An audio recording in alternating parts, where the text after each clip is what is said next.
Everybody, let's sing. Reverse the curse to where it's coming from. Turn it back as fast as you can. Roots reggae music up in your bloodstream. Red, gold, and green. Red, gold, and green. Every corner, every lane, every scheme. Red, gold, and green. Red, gold, and green. Yes, enough you know what me mean. Sometimes I wish I never left. Probably J&J would be at a better place right now. And you were not really there when we needed a mother. Kuna kitu inaitwa doto za mushana na dreams. So, jua kutofautisha. Ukitaka kumake money on a side apart from this job, punguza mdomo. Kunyamaza pia inakuwa ni gharama sana. Unajua kuongea lugha ya pesa. Hello? I'm planning to call a board meeting. She has already reached. Okay, let me look at the forms, then I'll get them to you via email. How would you like working with us? I'm not quite sure how that would work. We are on the same side. We're gonna need Millicent on our side.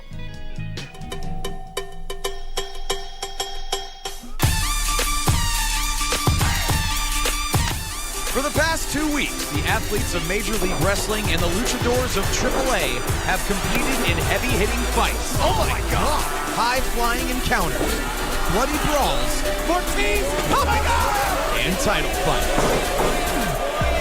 As we enter week 3 of the historic first-ever Super Series, both leagues are tied at 2 wins apiece. The unstoppable Jacob Bach 2 of Contra. Who the hell is going to pry the championship away from the Samoan Smashing Machine?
Genova, you know what? The baby keeps kicking me these days. Sometimes I can feel his hands and his feet. These tactics are unacceptable. Split the troops. Half will go assist the flood victims. The other half will do as we planned before.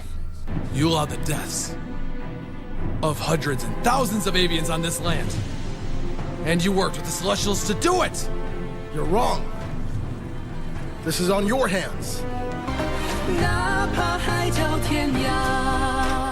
Kupata Zaburi 18 mstari wa pili, dial star 811 star 817 hash. Mwenyezi Mungu ni mwamba wangu, ngome yangu na mkombozi wangu. Mungu wangu, mwamba wangu ninayemkimbilia ninapohitaji kuwa salama.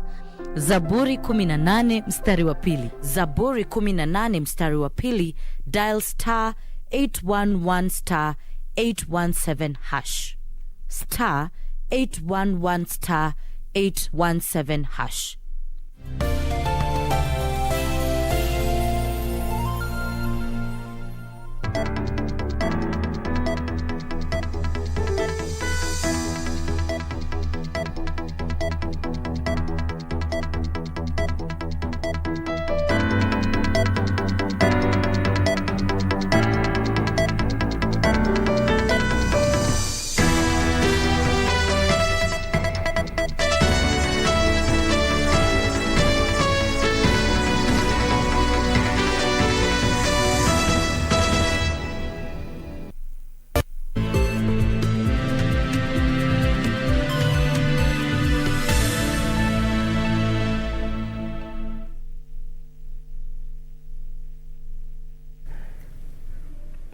Good afternoon. Thank you for creating time for us. This is KBC. You are in time for the lunchtime news. A very warm welcome to the broadcast. My name is Irene Mchuma Odem. On sign language interpretation, we have Byron Abule on this 23rd day in the month of August 2022. Do interact with us on all our social media platforms at KBC Channel 1. Now, the Kenya Film Classification Board has redefined the role of film agents in the country in a raft of measures aimed at reforming the sector. KFCB Acting Chief Executive Officer Christopher Wambua says the role of agents is now confined to providing international standard services to foreign films and television producers. At the same time, filmmakers will obtain licenses directly from KFCB instead of through agents. The new guidelines aim to create an enabling environment for the youth to harness opportunities in the creative industry. According to the board, the current practice of obtaining licenses through film agents inhibits market entry for aspiring creatives, thus stifling growth in the sector.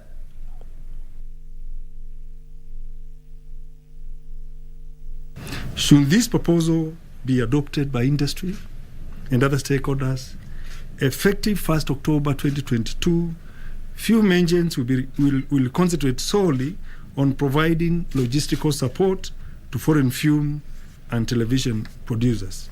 At the same time, local filmmakers will be obtaining filming licenses directly from KFCB without going through an agent, subject to meeting certain requirements, one of which is registration or incorporation of their businesses.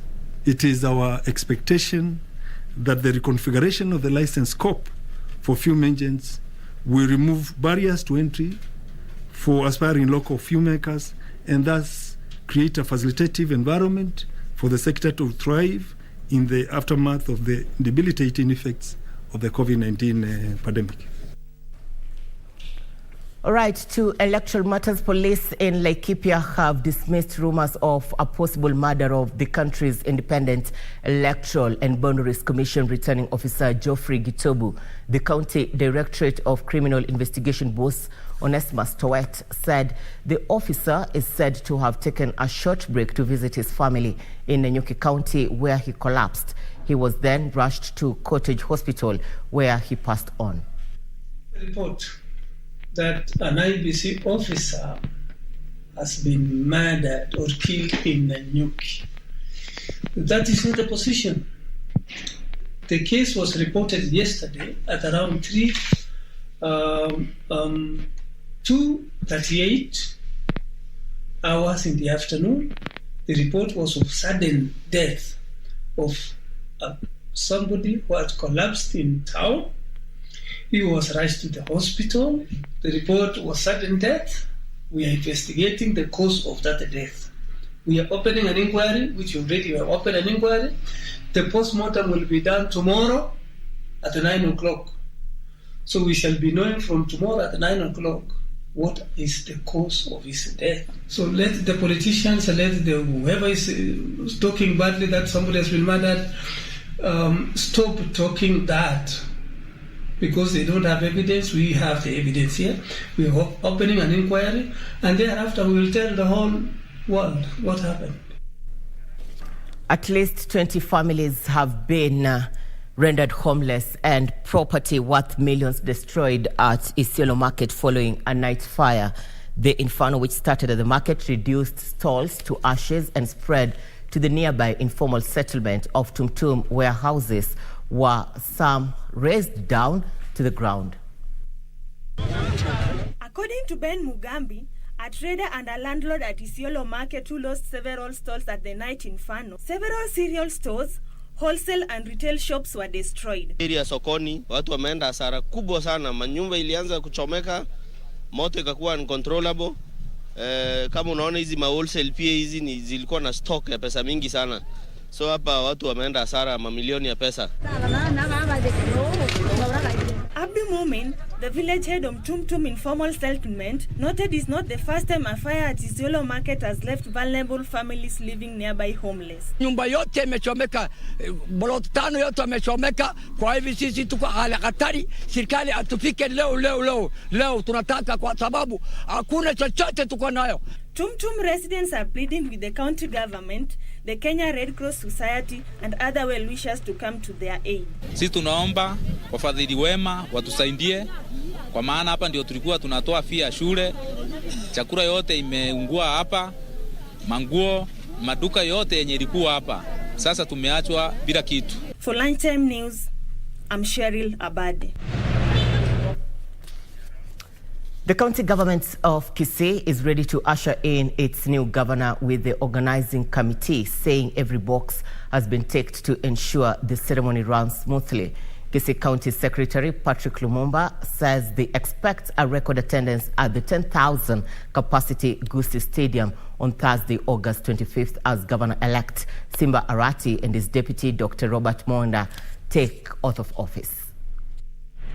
The chairperson of the Assumption of Office of the County Governor Committee, who is also the Kisii County Secretary Patrick Lumumba, is assuring residents and guests of maximum security during the gubernatorial oath of office formalities on Thursday. I've got express assurance from the County Commando Police, and more especially the chair of the Security Committee, who is our County Commissioner, that Kisii will be peaceful, and we are asking even the residents who are not already in Kisii to make travel arrangements to come to Kisii. Lumumba says the outgoing county boss James Ongwae is among the invited guests expected to witness the swearing-in of the governor-elect Simba Arati and his deputy Dr. Robert Monda. We expect the stadium of Kisii to fill to capacity. Our capacity is normally 10,000 people, but we think there will be a spillover. The ceremony will be held at the Gusii Stadium from 10 a.m. and members of the public have been encouraged to be seated by 9 a.m. Yusufar reporting for Lunchtime News. Uasin Gishu Governor-elect Jonathan B. Chelilim will take his oath of office on Thursday, August 2022, the 25th. The assumption of the office of the Governor Committee in Uasin Gishu County says the swearing-in of the new county boss will be held at the Eldoret Sports Club. County Secretary Edwin Bett, who is the committee's chairman, says at least 10,000 people, including officials from the national government and other dignitaries, are expected to attend the ceremony. Sheria inasema ya kwamba sherehe ya kuapishwa kwa gavana inafaa kufanyika mbele ya kila mtu akiona, na hata saa ya kufanyika imewekwa kwa sheria. Inafaa kuwa hiyo ceremony ya swearing in inafanywa kutoka saa 4 hadi saa 8, haifai kupita hapo. Kwa hivyo tunataka kuomba wananchi wetu wakuje. Mipango yote iko tayari, maandalizi imepangwa. Tutakuwa na jaji wa mahakama kuu ambaye atakuwa yeye ndiye atapreside over the ceremony, the swearing in bit, na kutakuwa na mambo mengine ambayo yatafanyika kuhusiana na hiyo procedure. Kwa hivyo tukiwa hapa pamoja na members wa committee, tunaomba wananchi waweze kufika kwa saa ili tuweze ku witness ama tuweze kushuhudia hiyo sherehe. To security concerns, police in Embu have launched a manhunt for house burglars who made away with electronics worth 105,000 shillings from a house belonging to Embu Senior Principal Magistrate Henry Nyakweba over the weekend. Nyakweba said the thieves gained entry into his house after making a hole on the fence. While confirming the incident, Embu Senior Principal Magistrate Henry Nyakweba said that after entering his compound, the thieves broke the kitchen back door to access the house, where they stole goods worth 105,000 shillings. Nyakweba, who was away in Nairobi visiting his family during the incidents, decried deterioration of security in Kaunda Estate. But coming back on Sunday morning at 6 a.m., she found the house broken into. This security is an issue here, especially after Kazi Mtaani is stopped. When the Kazi Mtaani is ongoing, you can't hear anything. But let it stop. If you take 1 week peaceful, you are lucky. Embu West Officer Commanding Police Division Julius Chumbule confirmed that investigation into the matter is underway. Reporting for Lunchtime News, I am Frederick Parsayo. Before August 9th, 2022, Paul Maro was a boda operator in Hola Town, Tana River County. Now he is Member of County Assembly-elect for Mikinduni Ward. And as Sandra Mbesa reports, Maro, who was vying on an Orange Democratic Movement ticket, beat 12 seasoned politicians to clinch the seat. Paul Maro, a boda operator in Hola, literally rode his way to the Tana River County Assembly. However, it was not an easy ride for the 22-year-old Mikinduni Ward MCA-elect. Mkweli Tana River tunapitia changamoto, hakuna viwanda, hakuna factories, watu wana hustle tu sana. Sasa nikaona tu hakuna life hapa, nijirushe tu kwa bodaboda. Hapo ndo likajikuta nimeanzia bodaboda, hata sikuwa ninajua kuendesha. Joseph Buya, Maro's colleague in the bodaboda sector, says the word of mouth campaign tactic worked well. Unajua si bodaboda, we are good ambassadors. Unajua si the whole day from morning to evening ama paka usiku naweza iba pengine watu kama 10-15, so unakuta kila siku unazikashawishi tu. At home in Kone village, his wife Maya Mohammed says prayers and being a supportive spouse has helped Maro achieve his political ambitions. Kama kweli nilihisi ni kama niliona kama ni ngumu, lakini still na mimi sikumvunja moyo. Nikaambia acha tujaribu, kama riziki ni yako itakuwa ni yako, na kama si yako haiwezi kuwa. Mimi nilikuwa namsaidia tu na mawazo, naambia mahali hapa kuna pengine ni pagumu, ninamwambia fanya hivyo, hebu jaribu uone kuna utafanikiwa. Na yeye pia ilikuwa anafuata tu, na hatimaye mwisho tukafanikiwa. Maro remembers how he quit his tertiary studies in 2012 after the death of his parents. Nairobi 2006 paka 8 nikifanya masomo ya diploma in legal studies, lakini kwa bahati mbaya mzazi wangu aliaga, na wakati huo bado hizi support za serikali hazikuwa. He wants to use his new voice to champion for the rights of boda operators who gave him the chance. Mimi ninatumika sana kwa sasa, tukifiliwa na tayarisha mchango, ninakusanya fedha, tunaenda tunatoa pole. Kama kuna changamoto ya mtu wote wetu ni mgonjwa kwa hospitali na mobilize, tunaenda tunamuona. Sasa wameona kuna talanta ndani yangu, tukaanza kushauriana ya kwamba sasa wacha tukutume uende kwa bunge kwa sababu kuna mambo mengi tukisukuma hayafanyiki. For Lunchtime News, I am Bessa Kuria. Now, this week on the cabinet, we look at veteran politician Professor Sam Ongeri, a staunch Seventh-day Adventist. The three-time Nyaribari Masaba Member of Parliament served in both the cabinets of President Daniel Arap Moi and Mwai Kibaki. The 84-year-old outgoing senator of Kisii County is not ready to hang his political boots as he featured in the Kisii Gubernatorial ballot paper in the August 9th general election. On the 23rd of February 1938 in Gesusu, Nyaribari Masaba, Professor Sam Kigengo Ongeri was first elected to Parliament in 1988 to represent Nyaribari Masaba constituency. Immediately after his election, Professor Ongeri was appointed Minister for Technical Training and Applied Technology, then a newly created ministry, hence his team had to define its mandate.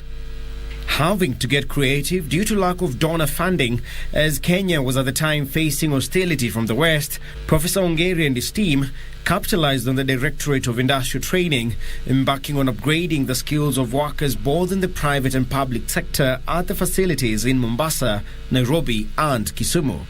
In the multi-party elections of 1992, Professor Ongeri lost his Nyaribari Masaba parliamentary seat to Dr. Hezron Manduku.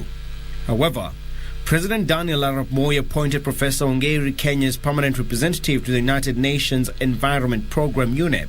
He was also appointed chairman of the University of Nairobi Council.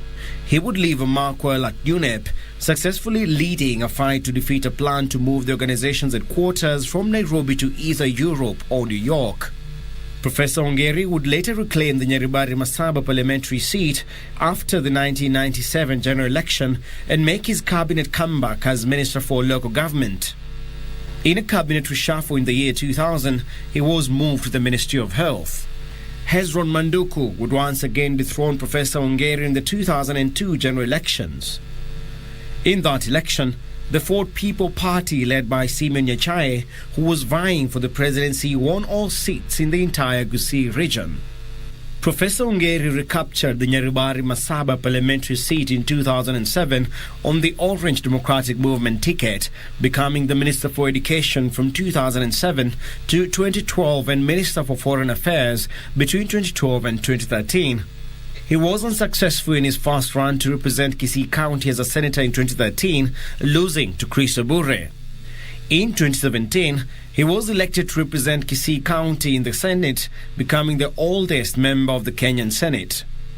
On 12 September 2012, Professor Ongeri was part of a Kenyan delegation meeting in Mogadishu with newly elected Somali President Hassan Sheikh Mahmoud when two Al-Shabaab suicide bombers and gunmen dressed in government uniforms launched an attack on the Jazeera Hotel where the officials had convened.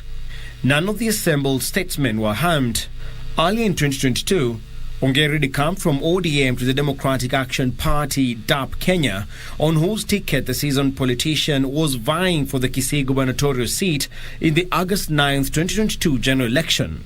I have a wealth of experience that when I take the office, I'll then apply, first of all, the spatial planning, not only for the Kisii town, but for other urban centers like Ogembu, Nyamache, Nyamarambe, Marani, Suneka. They need to be properly planned so that when the development takes place in an orderly fashion. He lost to eventual winner Simba Arati. A group of women leaders has urged winners in the just concluded general election to consider women in their appointments, led by Caroline Ateka, who unsuccessfully vied for the Nairobi senatorial position. They said women are powerful agents of change and should be considered in decision-making positions.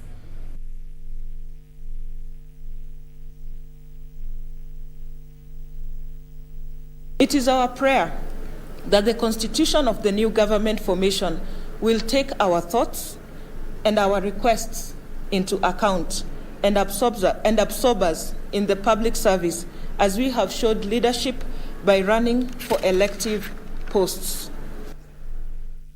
You are watching the Lunchtime News. Thank you for making us your channel of choice. We're taking a short commercial break. We'll be back with more. Stay with us.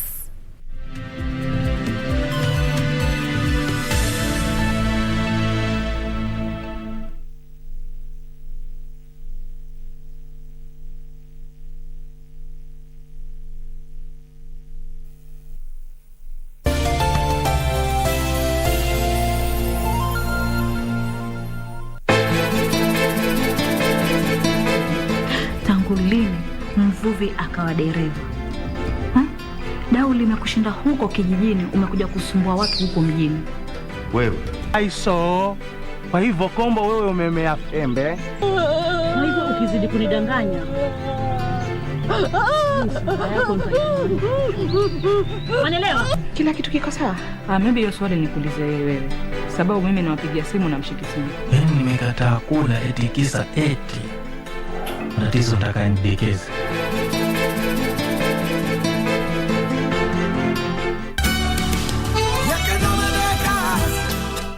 Nuria, I can't do anything. It was already a big risk that they took those x-rays while you're pregnant. Radiation might have affected your baby. No, I never want to see him again! Terribly sorry, but you see, it's a great risk for me to have you as a witness. Madam, your husband is already dead. No! No!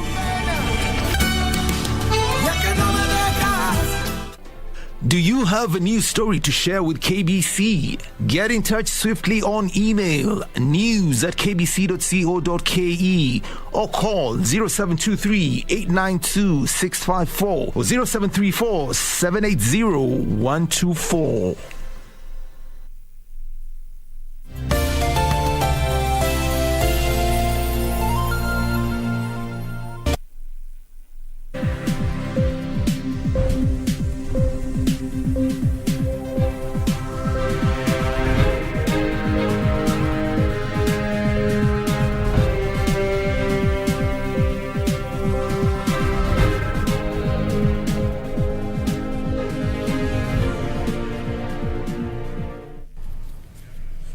All right, welcome back. Time for Channel 1 Business News. The Kenya Tea Development Agency is seeking 3 billion shillings from the National Treasury for subsidizing tea fertilizer for smallholder farmers. The agency says it has imported fertilizer worth 9 billion shillings for distribution to smaller tea farmers from later this week. The first consignment of the 1.8 million metric tons of the fertilizer imported from Russia arrived on Saturday, with the Kenya Tea Development Agency seeking to start distributing it to smallholder tea farmers later this week. However, KTDA says it needs the National Treasury to release 3 billion shillings as subsidy for the fertilizer before deciding on the retail price of the farm inputs. We are doing compiling the full cost, and you are aware the costs have gone a little bit higher, but we also sought the government to help us with a subsidy. When we do all the costing, by the time the fertilizer will be getting to the factory, they will be told the absolute amount which will cost per bag. The first consignment contains 820,000 50 kg bag of fertilizer that is being transported via the standard gauge railway from Mombasa to Nairobi for packaging and distribution. The second batch of the fertilizer is expected in the country on the first week of next month and will contain 471,000 50 kg bag of fertilizer. The other one is going to be 940,000 bags. This is 820,000 bags. Currently, a 50 kg bag of fertilizer costs a high of 7,000 shillings in some regions after prices increased in the global market due to the Russian-Ukraine conflict. Tax compliance challenges among the small and medium-sized enterprises has been attributed to high administration costs. This is according to a study by Vifa Consult Limited that indicates that each of the 7.4 million SMEs in Kenya prefer to remain informal due to a requirement to about 2 accounting personnel, either temporarily or on permanent basis, for filing taxes and other statutory requirements. According to the Kenya National Bureau of Statistics, 30% of the 7.41 million SMEs are formally registered. And of course, we know that we have around 17 million SMEs in Kenya with only 6.1 million taxpayers within the MSME sector. So the tax policy aims to be able to bring the over 10 million SMEs who are not within the tax fold into the tax bracket. A study by Vifa Consult found that businesses in Kenya find the cost of regulatory compliance high. According to the study, the high cost stem from a requirement of businesses to secure multiple licenses, levies by county governments, and the need to hire subject matter experts for purposes of filing statutory business reports such as tax returns. So the idea of around the single replacement tax is to be able to have one single tax that SMEs can pay that incorporates either corporate turnover tax together with single business permit that is levied at the county, together with any other payment that businesses pay to government. So this includes NSSF, NHIF. So what this does is it makes it very simple for SMEs to be able to comply immediately, and they can be able to predict the cost of doing business. The study by Vifa Consult reveals that the 7.4 million SMEs in Kenya are required to employ 15 million accounting personnel either on temporary or permanent basis for tax administration, an extra cost they find high in comparison to margins their businesses make. To enhance compliance, the study calls for increased access to credit, training, as well as clear and harmonized tax policies at the 2 levels of government to boost formalization of small businesses. Uganda's coffee exports dropped 17.7% in July compared to the same month last year, hurt by a prolonged drought that depressed yields across the country. Uganda was hit by drought that commenced from around May and stretched to late July, leaving crops in farms across the country blighted. Heavy rains began lashing the country early this month, bringing some relief to farmers. And here now are the details of this and other stories from across the African continent. Uganda, which is Africa's largest coffee exporter, shipped 576,468 60-kilo bags last month, compared to 700,035 bags exported in the same month last year. The Uganda Coffee Development Authority says the drop in shipments was due to lower yields this year that were characterized by drought in most regions. This led to a shorter main harvest season. Although Uganda export volumes declined in July, earnings were actually up by 20% from a similar period last year. Uganda has earned $876 million from coffee shipments in 12 months to July, compared to revenues of $579 million in the same period last year. The global coffee market is experiencing the lowest supply since 2008. Meanwhile, Australian-listed Invictus Energy Limited expects to start drilling its first exploration well for oil and gas in northern Zimbabwe in the coming weeks. The first well is estimated to be 3.5 kilometers deep and will be drilled at a cost of $16 million. Invictus Energy has been prospecting for oil and gas deposits for the past 4 years in the Kabora Bassa and Zambezi basins. Environmentalists fear the construction of pipelines could lead to forced displacement, harm the vegetation and animal habitats. An updated seismic surveys estimates that Zimbabwe's reserve at 20 trillion cubic feet and 848 million barrels of conventional gas condensate. Finally, Tanzania, Burundi and Rwanda's regional Rusumo Falls hydroelectric project is 95% complete and is expected to be completed in November this year. The project was launched in March 2017 with an installed capacity of 800 megawatts. Each of the three countries will receive 26 megawatts directly connected to their respective national grid through the transmission lines, which are expected to benefit over 1 million people in the three countries. Reporting for Lunchtime News, I'm Terry Njenga.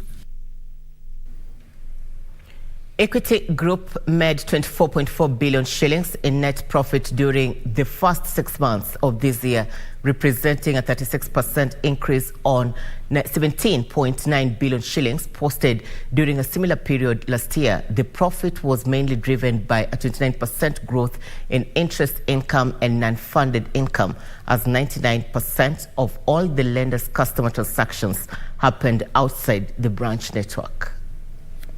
We have seen that the cash in the group declining as more cash is allocated to the customers.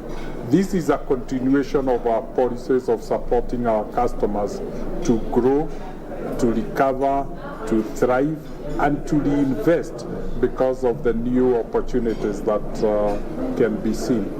We have also seen customer deposit growing by 18%, showing the confidence and the trust that the group continues to enjoy. We have also seen the balance sheet of the bank expanding by 19% to reach 1.33 trillion shillings, becoming the largest balance sheet or company in terms of assets in the entire region. This has been contributed by significant growth in Kenya, but also a very fast growth in the region.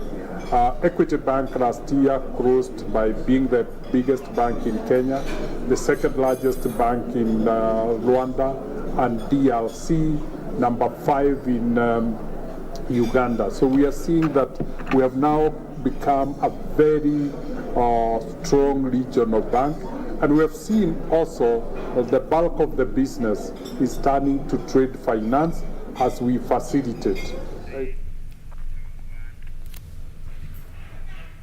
Mandera County Commissioner Onesmus Kiata has urged residents to cooperate with security agents in a bid to maintain peace in the area. Kiata said that with the cooperation of locals, chiefs can play a key role in stemming incidents of insecurity in Kiata.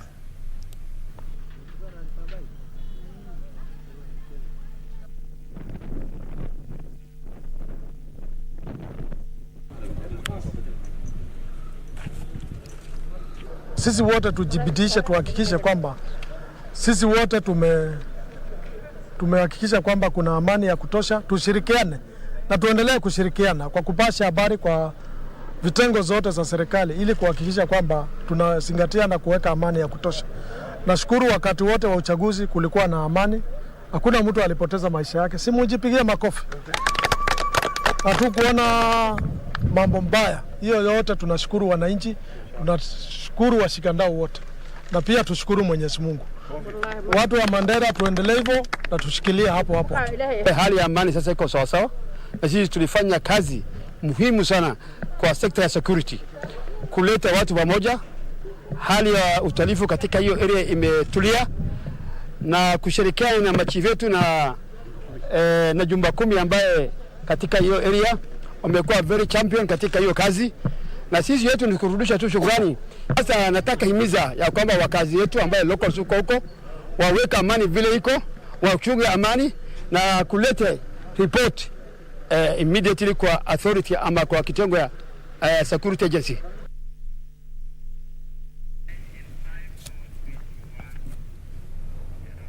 A somber mood has engulfed students, teachers and the community of Shitoto Girls High School in Kakamega County following the sudden death of the school principal. Lily Mbati, a resident of Egerton town in Mumias East, is said to have collapsed on her way to school. She was rushed to hospital and pronounced dead on arrival. The deceased has been eulogized as a dedicated teacher who went out of her way to ensure betterment of the school. Mary's Mission Hospital mortuary, kweli nikampata yuko ashapelekwa kwa mortuary tayari. She has been in good health, but only the past two weeks wakati ya kura she had an infection. Ilikuwa na malaria na typhoid, but alienda into some clinic wakamshughulikia akampata. She came when this school had no face, I can say. So she did what we call facelift of the school. And she has really been trying to utilize every cent around to make sure the school shines. As the motto says, we learn and shine. We've had a good relationship, and the little I know about her is that she has been very committed to her work. Indeed, particularly also in relation with the deputy.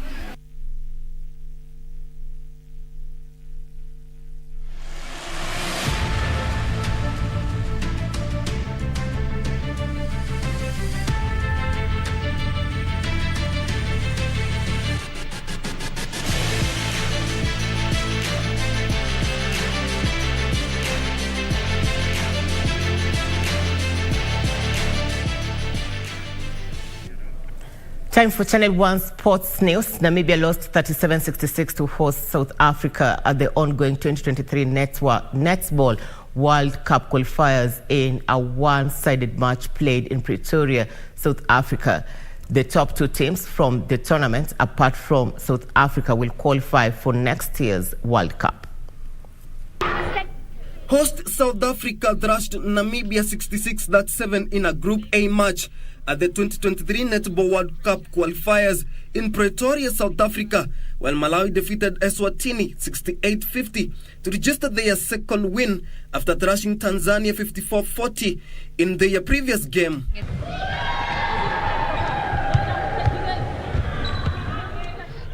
In other matches, Botswana lost 41-49 to Zimbabwe. In other matches on the card today, Kenya will play Malawi, while South Africa will face Tanzania. South Africa and Namibia lead Pool A with 2 points, while Zambia is top in Group B with 2 points. The 2 teams from the tournament, apart from South Africa, will qualify for next year's World Cup. For Lunchtime Sports News, I'm Kingori Mwangi. World number 6 tennis player Novak Djokovic says his ultimate career goal is to finish with a lion's share of the men's Grand Slam singles titles. The Serb won his 21st major title with victory at Wimbledon in July, leaving him behind Rafael Nadal's all-time men's record. The 9-time Australian Open champion was unable to play in Melbourne and could also be missing at the US Open, although the 35-year-old recently said he will be in the draw when the Grand Slam starts on 29th of August. Djokovic, who was still on the US Open entry list on Monday, has not been vaccinated against COVID-19, and since October 2021, the United States has not allowed non-vaccinated visitors to enter the country. The ruling stopped Djokovic from playing ATP Masters 1000 events at Indian Wells and Miami in March and April, and Cincinnati Open last week.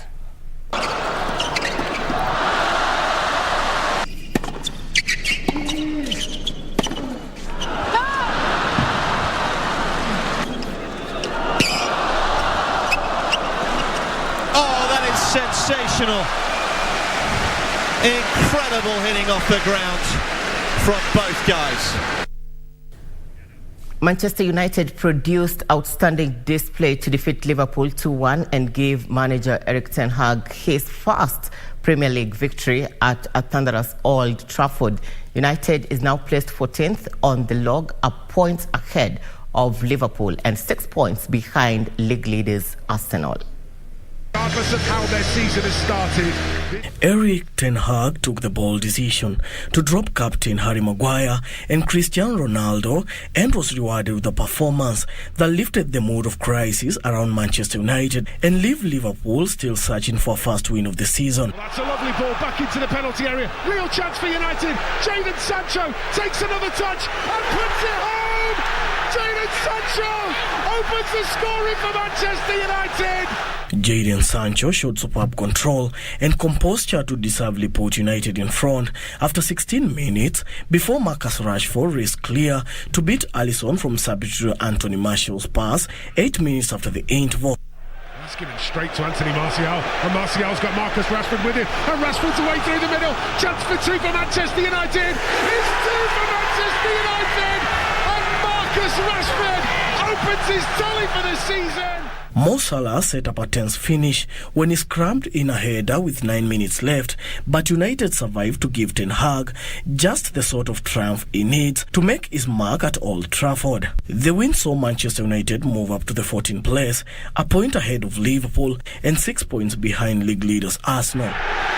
Manchester United have...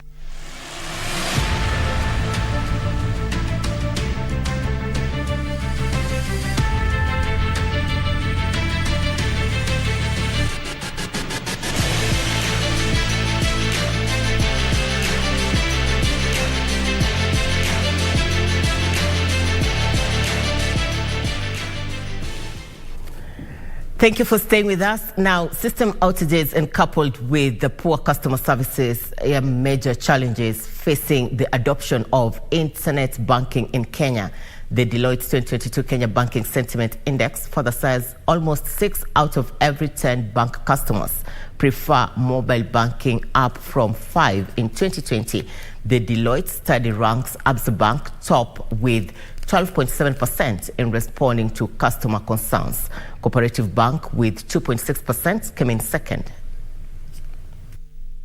The Deloitte report corresponds with the 2021 Kenya Bankers Association Customer Experience Survey that says customers preferred banking apps followed by mobile banking.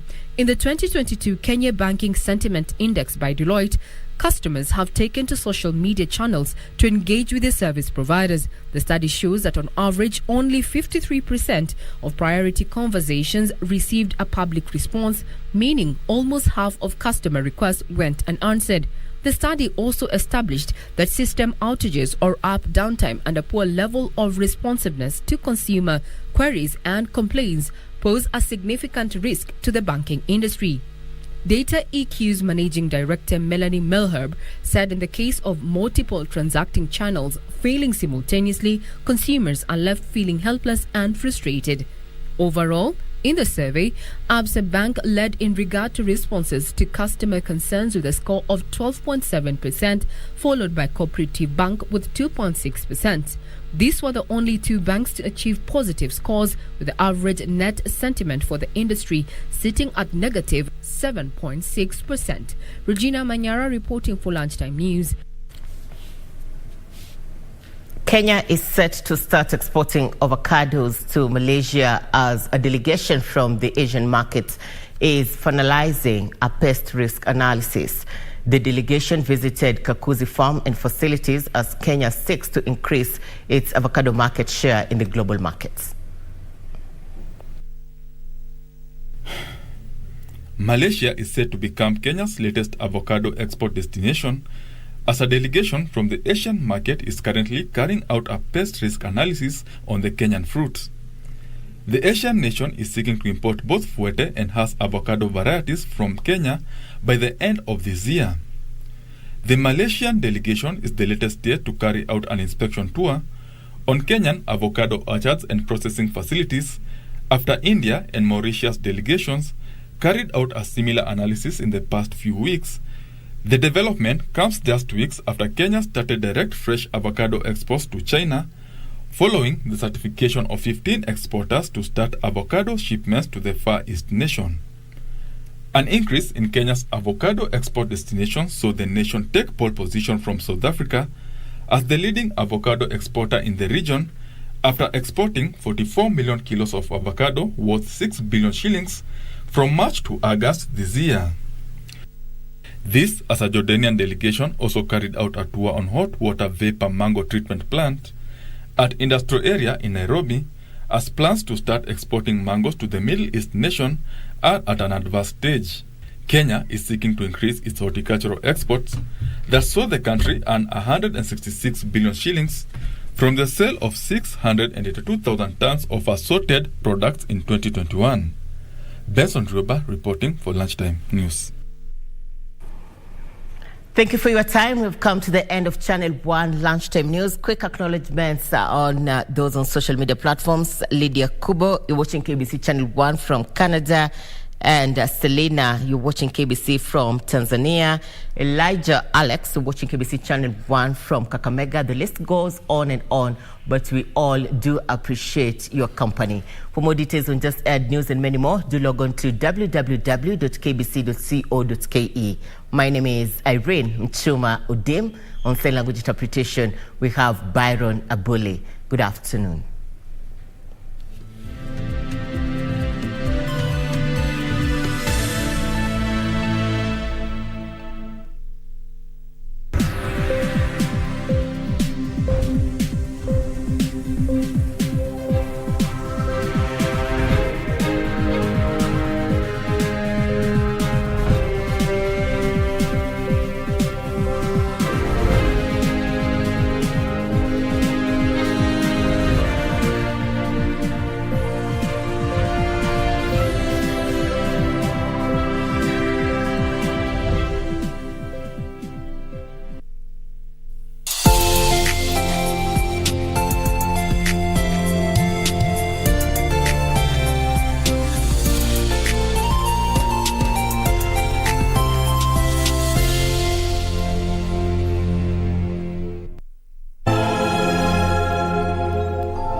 Famous for its agriculture and scenic beauty, Nakuru town is a must-stop destination for those touring the Rift Valley.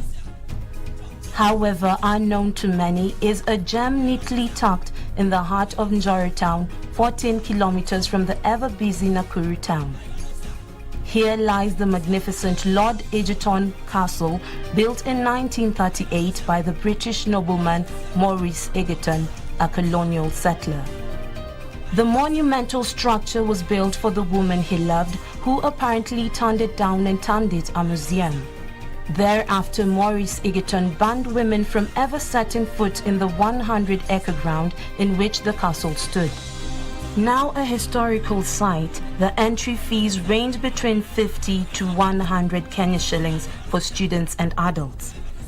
For foreign tourists, the rates are slightly higher. The castle, a structure of monumental proportions, still looks strong as it stands in a well-trimmed lawn with beautiful flowers. The solid background provides a scenic setting for garden events. Carved artistically on both sides of the staircase are 2 lion carvings that symbolized his royalty status. The staircase leads to an oak door with 32-inch frame hinged on huge concrete pillars.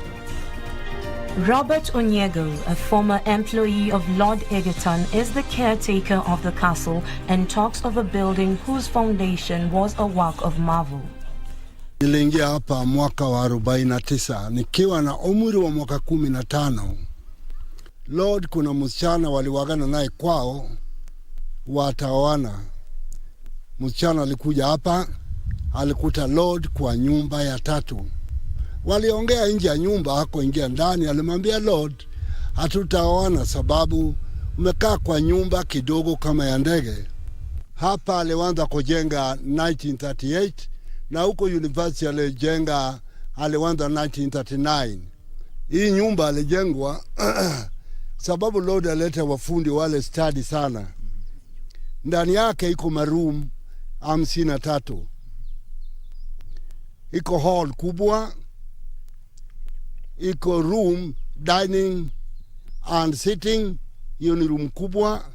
Iko room ya wageni, iko bedroom 2 ya Lord na bedroom ya watoto. Lord alipokufa akasikwa Nakuru North Cemetery. Mawe ya kujenga nyumba ilitolewa Kidoa, lakini kuna mawe alitoa Rome na itwa marble. Mawe najenga frame ya mali pa kuota moto. Ndani ya chini kutoka hapa kwenda chini ilichimbwa foundation feet 15.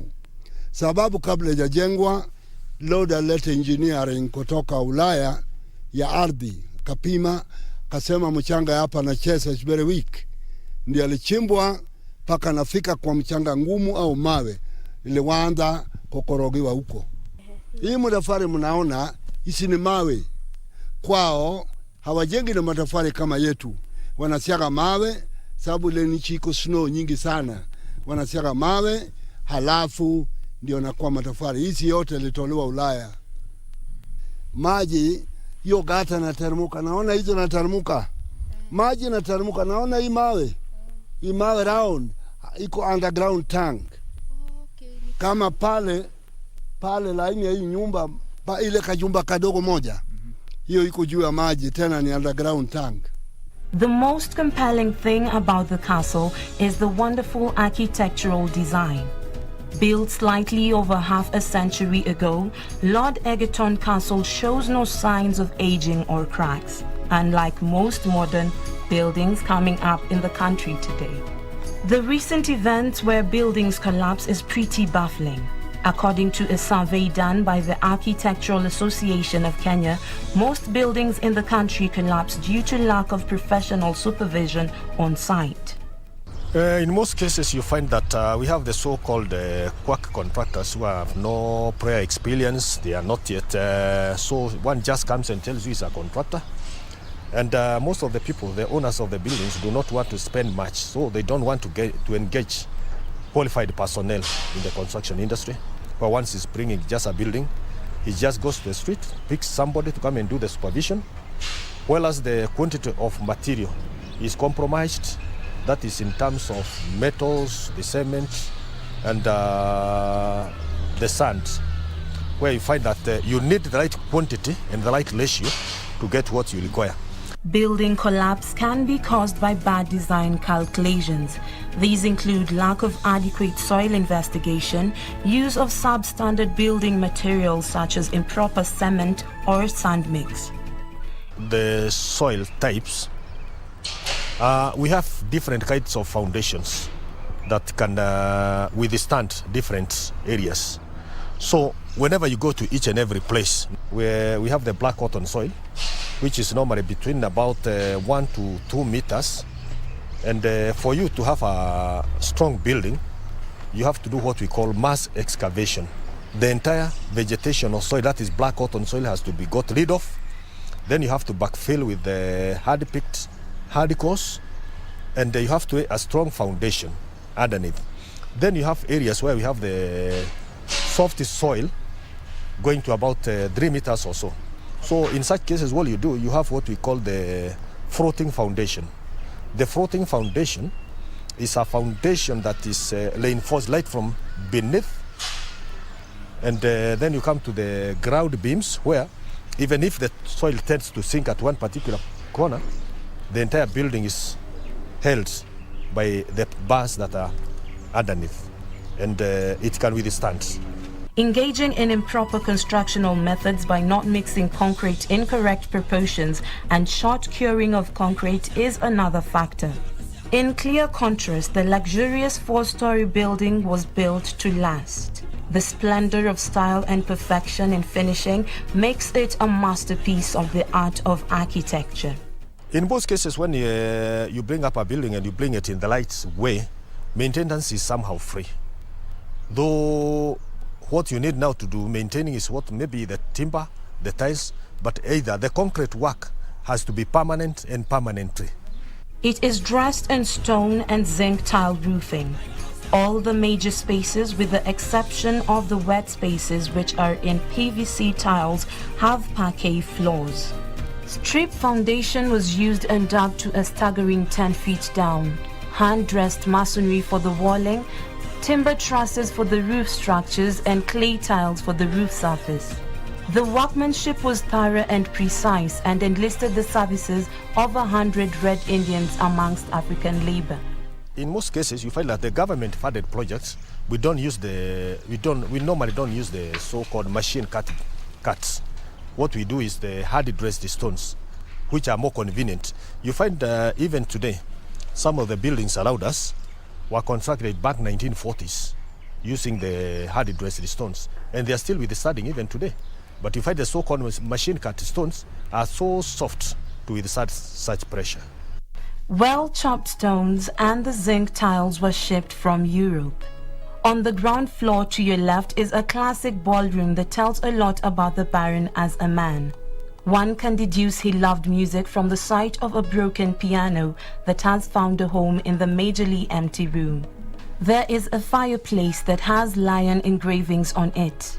A walk through the castle relieves memories of a man who kept to himself. A most notable feature in the castle is the various bathrooms littered everywhere. They had electrical machines to warm the towel and dry the hair. At least 4 were kept for his own use and the rest for guests. Portraits of him and his family's hierarchy hang delicately on the walls. There is a large safe where all the money in the house was kept, and 2 food stores, one for imported foods and the other for local products. The kitchen is self-customed and has a mini slaughterhouse. Lord Egerton was a meticulous man and insisted that the chef had to shower and perfume himself before cooking him a meal. All the rooms were numbered to avoid confusion, and the Lord slept in room number 20 that still has some of his personal belongings.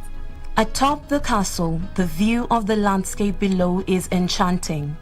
There are also 2 hoisted flags that fly high every day, the Kenyan flag and the Union Jack. The serene environment that surrounds the castle is a marvel to behold. It plays host to a rare species of animals known as llamas. These social animals belong to the camelid family and originated from the Andes Mountains. Llamas are intelligent and learn simple tasks after a few repetitions. Different species of flowers have found a hotbed here too. The castle management, now under Egerton University, also keeps rabbits for foods and business. Several meters away, there are 2 tortoises that have also found a home here. During weekends, a load of activities take place here, ranging from picnics to get-together. The scenery provides an ideal set for those who wish to take time off their busy weekday schedules. Plans are currently underway to convert the castle into a fully fledged hotel. This will propel an already booming business and have a great impact on those around. Ninaishi hapa Egerton Castle na ninafanya Egerton Castle. Watu huingia wengi wakati wa Jumamosi hivi. Tunakuwa na wageni wengi. Kuna wale local tourists wanakuja na kuna wale pia wa kutoka nje. Tunaweza kuwa na watu kama 500 hivi. Inatusaidia kwa sababu tunalipiwa mshahara na pia wageni wakikuja wanatupea marupurupu kidogo ya asanti. Kwa hivyo ninafurahia sana, pia ninapatana na watu wageni ambao sijawahi kutana nao, inafanya nakutana na watu wengi. Kuna wafanyikazi wengi kama mimi ni ticketing clerk, kuna guide ambaye alikaa hapa na Lord Egerton, alafu kuna askari ambaye ni karibu watu 5 hivi na watu 15 casuals ambaye wanatengeneza grounds, kutengeneza nyasi, kupalilia maua. Hii kazi yangu ya boda huwa ninategemea hapo sana. Watoto huwa wanasomea private school na ninategemea kazi ya boda.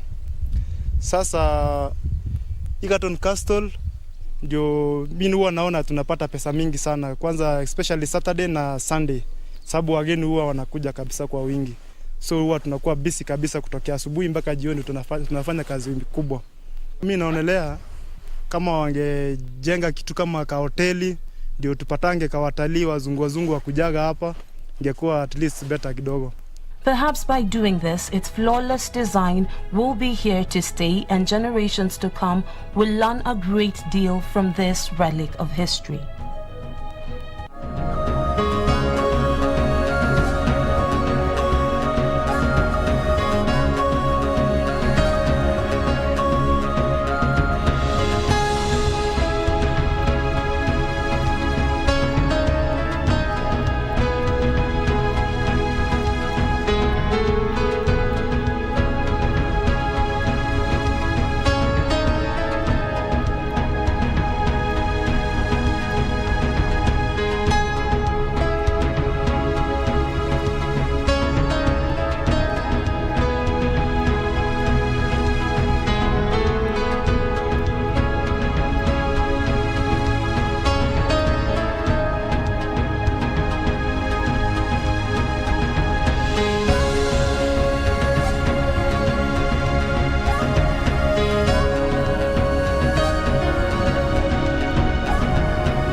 Genova, you know what? The baby keeps kicking me these days. Sometimes I can feel his hands and his feet. These tactics are unacceptable. Split the troops. Half will go assist the flood victims. The other half will do as we planned before. You allow the deaths of hundreds and thousands of avians on this land. And you worked with the Celestials to do it! You're wrong. This is on your hands. Songea tukupashe na zile ambavyo vitakupa tabasamu tosha. Hana mapenzi wala mahaba, mtoto mbaya sana huyu. What did you just say? Sio tamthilia tu. And why you are saying that Ni tamthilia tosha. Alinishika hivi. What? Sio burudani tu, ni burudani tosha. It is the day that the Lord has made. Na sinema bomba. Enda kabisa kama uelewi kitu inafaa uelewe. Na mada za kusisimua. KBC Channel 1, shirika la utangazaji Kenya.